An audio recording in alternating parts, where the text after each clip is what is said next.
Hello everyone. Physics. Hard subject? No longer. Physics is the easiest subject ever. क्यों मैंने अचानक ये कहा कि physics is the easiest subject? अरे हाँ भाई, इजी ही तो है। क्योंकि फिजिक्स एक्चुअली क्या है? जो हमारे सराउंडिंग्स में होने वाले जितने भी सारे फिनोमिनाज हैं, कुछ भी रेसिंग, डांसिंग, ईटिंग, हमारा दौड़ना, नाचना, खेलना, कूदना, every activity we can do in our daily life, उसके पीछे का जो साइंस है उसको समझने के लिए जो स्टडी हम करते हैं वही तो है फिज़िक्स, जिसके ऊपर हम हमारी पूरे वर्ल्ड, हमारा पूरा दुनिया या हमारी पूरी लाइफ बेस्ड है। वही है एक तरह का फिज़िक्स। हमारी हर एक्टिविटीज़ के पीछे एक फिज़िक्स है, उसके कुछ थ्योरीज़ हैं, फार्मूलाज हैं, हमें बस उनको डिटेल में जानना है। And we will make physics the easiest subject ever. Today we discuss about a topic physical world and measurement. ये एक्चुअली सीबीएसई बोर्ड के क्लास 11 का पहला चैप्टर है। आईएससी बोर्ड में भी इस चैप्टर को पढ़ाया जाता है, लेकिन फर्दर क्लासेस में उसके टॉपिक्स कुछ अलग होते हैं, लेकिन ये टॉपिक भी है इंक्लूडिंग। तो फिजिकल वर्ल्ड एंड मेजरमेंट, जैसे कि इसके टाइटल से ही पता चल रहा है, फिजिकल वर्ल्ड यानी कि हमारे चारों तरफ जो वर्ल्ड है, हमारा जो पूरा वर्ल्ड है, वो पूरा एक तरह से फिजिक्स से ही तो चल रहा है। जैसे कि मैंने अभी अभी आपसे कहा, हमारी कोई भी फिजिकल एक्टिविटी, कोई भी फिजिकल फिनोमिना या जितने भी सारी एक्टिविटीज़ होती हैं, उसके पीछे एक फिजिक्स है, एक साइंस है। तो उस साइंस के स्टडी को ही हम फिजिक्स कहते हैं। एक बहुत ही ईजीएस्ट एग्जाम्पल मैं आपको दूंगी सर आइजैक न्यूटन का। सर आइजैक न्यूटन ने 1687 में उन्होंने डिस्कवर किया था, लॉज ऑफ ग्रेविटी के बारे में उन्होंने बताया था। और उन्होंने सिंपली क्या देखा, सिर्फ एक सेब को पेड़ से गिरते हुए देखकर उन्होंने इतने सारे पोस्टुलेट, इतने सारे एक्सपेरिमेंट और उनका वेरिफिकेशनल प्रूफ भी दिया। उन्होंने सबसे पहले क्या किया, सिस्टमेटिक ऑब्जर्वेशन। उन्होंने देखा कि सेब वो पेड़ से नीचे ही गिर रहा है, किसी और डायरेक्शन में नहीं जा रहा है। नीचे ही क्यों गिर रहा है, रीज़न क्या है इसके पीछे? तो उन्होंने उस फिनोमिना को ऑब्जर्व किया, जो कि एक नेचुरल फिनोमिना था। और कंट्रोल्ड एक्सपेरिमेंट, उन्होंने ये जो एक्टिविटी है इसे बार बार होते हुए देखा। उन्होंने देखा कि किसी एक जगह पर एक पेड़ से सेब नहीं गिरा, बल्कि उन्होंने जितने भी जगह देखा ऐसा ही कुछ फिनोमिना देखा। और क्वांटिटिव और क्वालिटिव रीजनिंग के बारे में अगर हम लोग कहें कि कैसे उस एक्सपेरिमेंट को, उस ऑब्जर्वेशन को क्वांटिटिव और क्वालिटिव रीजनिंग से हम लोग पता करेंगे कि उसकी क्वालिटीज़ क्या है। जो अभी अभी फिनोमिना हमने अपनी आंखों से देखा है, जैसे कि सर आइजैक न्यूटन ने देखा सेब को पेड़ से गिरते हुए, तो उसकी क्वालिटी क्या है, मतलब उसमें कौन सा फोर्स लग रहा है, कैसे वो नीचे गिर रहा है और नीचे ही क्यों गिर रहा है, किसी और डायरेक्शन में क्यों नहीं जा रहा। और क्वांटिटिव रीजनिंग यानी कि किस क्वांटिटी का फोर्स लग रहा है, इसके बारे में हम आगे डिस्कस करेंगे। और मैथमेटिकल मॉडलिंग, उसके बाद जब उन्होंने ये समझ लिया कि ये पूरा फिनोमिना कैसे हो रहा है, किस फोर्स की वजह से हो रहा है और इसके पीछे का थ्योरी क्या है, उसके बाद उन्होंने इसको मैथमेटिकली प्रूव किया। उनके कई सारे थीसिस हैं, law 1, 2, 3, first law, second law, third law और लॉ ऑफ इनर्शिया, उसके बारे में हम फर्दर स्टडीज़ में देखेंगे। फिर आया वेरिफिकेशन ऑफ थ्योरीज। उन्होंने जो थ्योरी प्रपोज किया कि इस तरह से ग्रेविटेशन होता है, उसके ऊपर एक पूरा वेरिफिकेशनल प्रूफ दिया है उन्होंने। तो इस तरह से फिजिक्स में कोई भी हमारे डे टू डे लाइफ के जितने भी फिनोमिनाज हैं, अगर हम लोग उसको पहले ऑब्जर्व करेंगे और उसके बाद उसका कंट्रोल्ड एग्जामिनेशन, फिर क्वांटिटिव और क्वालिटिव रीजनिंग, फिर उसके मैथमेटिकल मॉडलिंग और लास्ट में वेरिफिकेशन, सिर्फ इतना ही करने से एक फिजिकल फिनोमिना को हम दूसरा रूप दे सकते हैं, एक्सपेरिमेंटली प्रूव कर सकते हैं, उसके ऊपर पोस्टुलेट्स दे सकते हैं। तो वो कैसे होंगे वो हम इस चैप्टर में पढ़ेंगे। उसको निकालने के लिए हमें कुछ मेजरमेंट्स की ज़रूरत है, कुछ यूनिट डायमेंशंस की ज़रूरत है, कुछ फोर्सेस जो हर एक बॉडी के ऊपर लग रहे हैं, वो बेसिकली 4 टाइप्स हैं, उसके बारे में पढ़ेंगे हम अभी, जानेंगे उन चारों फोर्सेस के बारे में। और मेजरमेंट हमें चाहिए उन फोर्सेस को निकालने के लिए, तो उस मेजरमेंट रिलेटेड ही हम इस चैप्टर में स्टडी करेंगे। एक्चुअली ये पूरे वर्ल्ड में 2 टाइप ऑफ थिंग्स हमें देखने को मिलते हैं, एक मैक्रोस्कोपिक लेवल में, एक माइक्रोस्कोपिक लेवल में। मैक्रोस्कोपिक यानी कि जो हम अपने नेकेड आई से देख सकते हैं, यानी कि खाली आंखों से जो थिंग हम देख सकते हैं, जिसके ऊपर थीसिस सबसे पहले ही फिजिक्स में आ चुके हैं। बहुत पहले ही मैक्रोस्कोपिक ऑर्गेनिज्म या मैक्रोस्कोपिक थिंग्स के बारे में सबसे पहले स्टडी हुआ था फिजिक्स में, इसीलिए इसे क्लासिकल मैकेनिक्स कहते हैं। और जबकि बाद में माइक्रोस्कोपिक थिंग्स के ऊपर स्टडी हुआ, इसीलिए इसे मॉडर्न फिजिक्स कहते हैं। मैक्रोस्कोपिक और माइक्रोस्कोपिक में डिफरेंस कैसे करेंगे? मैक्रोस्कोपिक जिसका कि डायमेंशन 10⁻⁻6 मीटर से ज़्यादा हो, और माइक्रोस्कोपिक यानी कि बहुत ही ज़्यादा छोटा। मैंने अभी अभी कहा हम उसे नेकेड आई खाली आँख से नहीं देख सकते हैं। एटम, न्यूक्लियस और प्रोटॉन, न्यूट्रॉन, इलेक्ट्रॉन, यही सब, और जिसका कि डायमेंशन लेस देन 10⁻⁻6 मीटर हो।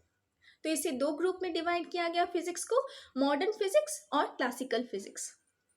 अब जैसे अभी मैंने कहा फोर्सेस, कुछ बेसिक फोर्सेस के बारे में हम पढ़ेंगे फिजिक्स में। एक्चुअली फिजिक्स में 4 फंडामेंटल फोर्सेस हैं: nuclear force, gravitational force, weak forces and electromagnetic force.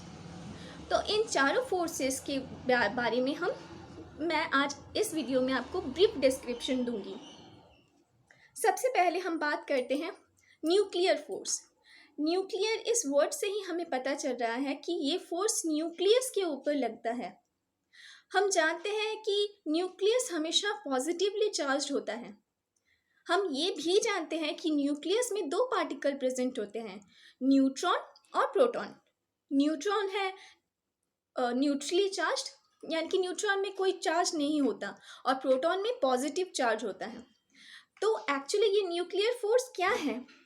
वो फोर्स जो प्रोटॉन और न्यूट्रॉन को कंबाइन करने में, एक साथ जोड़े रखने में हेल्प कर रहा है, उस फोर्स को हम लोग न्यूक्लियर फोर्स कहेंगे। हम ये जानते हैं कि न्यूक्लियस में न्यूक्लियॉन्स होते हैं, यानी कि प्रोटॉन और न्यूट्रॉन को एक साथ मिलाकर न्यूक्लियॉन्स कहते हैं। तो इसका सिंपल डेफिनेशन क्या लिख सकते हैं हम?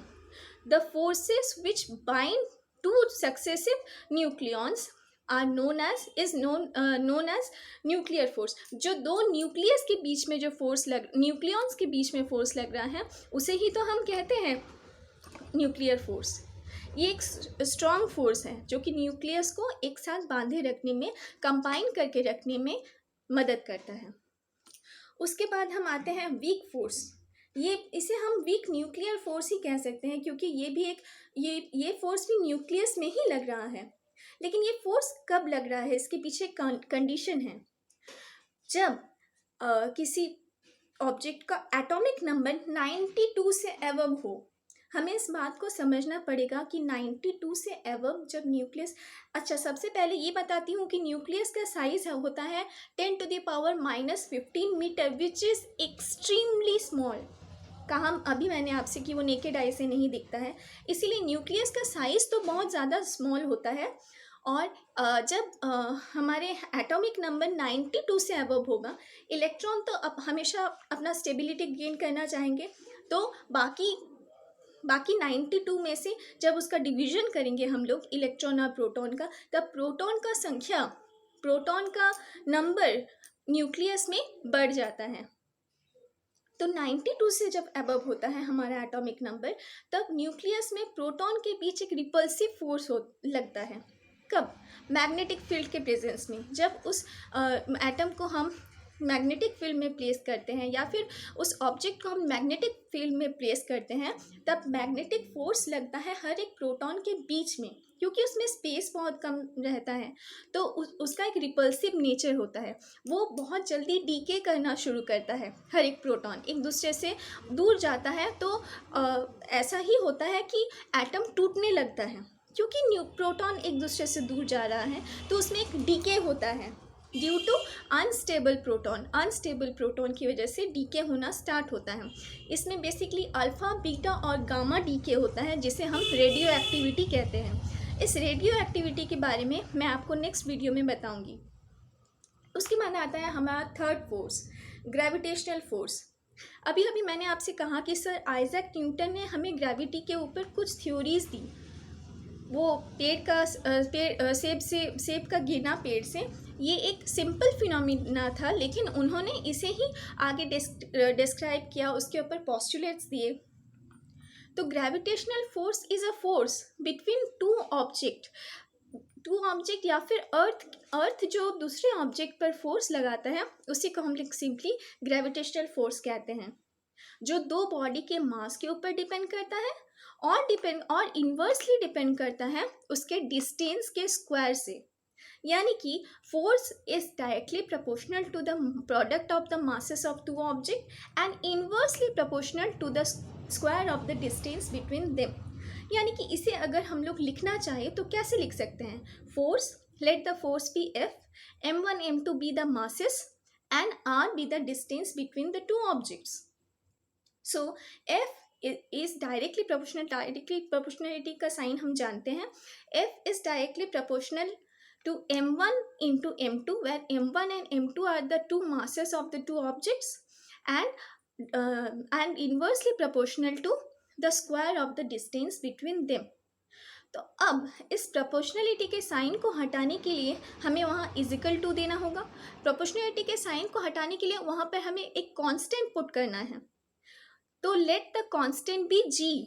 तो f is equal to g m1 m2 by R square, where g is our gravitational constant. g यहाँ पर हमारा ग्रेविटेशनल कांस्टेंट है, जिसका की वैल्यू है 6.674 into 10 to the power -11 metre cube kg inverse second square inverse. फिर से आप लोग एक और बार इसका वैल्यू नोट कर लीजिए। G is a gravitational constant whose value is 6.674 into 10 to the power -11 kg inverse meter cube second square inverse। Okay, ये हमारा ग्रेविटेशन कांस्टेंट का वैल्यू है और फॉर्मूला हमें मिल गया F is equal to G m1 m2 by R square. और अब हमारा आता है last but not the least electromagnetic force. जैसे कि हमें इसके नाम से ही पता चल रहा है, यहाँ पर बोथ इलेक्ट्रिक और मैग्नेटिक फील्ड यूज़ हो रहे हैं। इलेक्ट्रिक फील्ड कैसे? जब हम किसी कंडक्टिंग बॉडी यानी कि जिससे कि करंट फ्लो कर सकते हैं, ऐसे किसी कंडक्टिंग बॉडी को मैग्नेटिक फील्ड में प्लेस करेंगे, तब उसके बीच में जो फोर्स लगेगा उसे ही हम लोग कहते हैं इलेक्ट्रोमैग्नेटिक फोर्स। तो आज के मेरे इस आज का मेरा ये वीडियो बहुत शॉर्ट है। मैं ट्राई करूँगी कि आप सबके साथ दूसरे भी और इंटरेस्टिंग फिज़िक्स टॉपिक में डिस्कस कर सकूँ। Thank you so much. Have a good day.